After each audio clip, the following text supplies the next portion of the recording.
लोकसभा अध्यक्ष ओम बिरला ने आज कैथून में चंद्रलोई नदी पर पुलिया पुनर्निर्माण सहित अन्य विकास कार्यों का शिलान्यास किया। उन्होंने कहा कि कैथून और कोटा का गहरा संबंध है और इस क्षेत्र के विकास को भी समान प्राथमिकता दी जा रही है। उन्होंने कहा कि कैथून और आसपास की 8 पंचायतों में करीब 100 करोड़ रुपए के विकास कार्य प्रस्तावित हैं। प्रत्येक पंचायत में सामुदायिक भवन, बेहतर सड़क कनेक्टिविटी और स्वास्थ्य सुविधाओं का विस्तार किया जाएगा। बिरला ने कहा कि क्षेत्र के अंतिम खेत तक सिंचाई का पानी पहुंचाने के लिए लिफ्ट योजना का विस्तार किया जा रहा है, जिसे सौर ऊर्जा से संचालित करने की दिशा में भी काम हो रहा है। उन्होंने कहा कि क्षेत्र में अस्पताल का कार्य प्रगति पर है और जल्द ही कन्या महाविद्यालय भी शुरू किया जाएगा।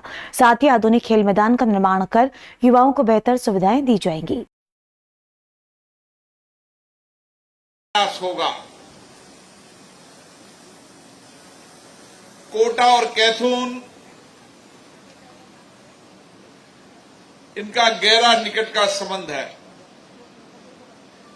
लेकिन कई लोगों की मांग थी कि जो अलग अलग नगर पालिकाएं बनी हुई है उसको कोटा नगर निगम के अंदर सम्मिलित कर लिया जाए।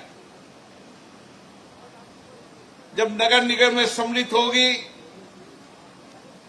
तो निश्चित रूप से बजट बढ़ेगा और कैथून का विकास होगा। आज कैथून और कैथून के आसपास जो 8 पंचायत हैं,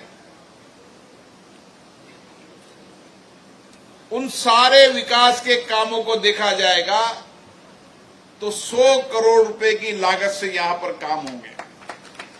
मैं उस समय दौरे करने गया था तो लोगों ने कहा कि आन्या का पानी हमारे यहां नहीं आता।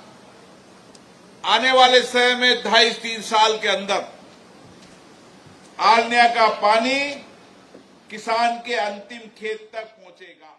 पहले भी हम सुनते थे कि पुलिया का निर्माण होगा, शिलान्यास होगा, पर मैंने कभी भी नहीं सुना, कभी 5 लाख, कभी 10 लाख, कभी 15 लाख। परंतु ये ऐतिहासिक इसलिए है कि इतने भव्य बड़े कार्य कभी भी लाडपुरा में नहीं किए गए थे। और अब जैसे भाई साहब कहते हैं ना, यही समय सही समय है और लाडपुरा के लिए भी यही समय सही समय है।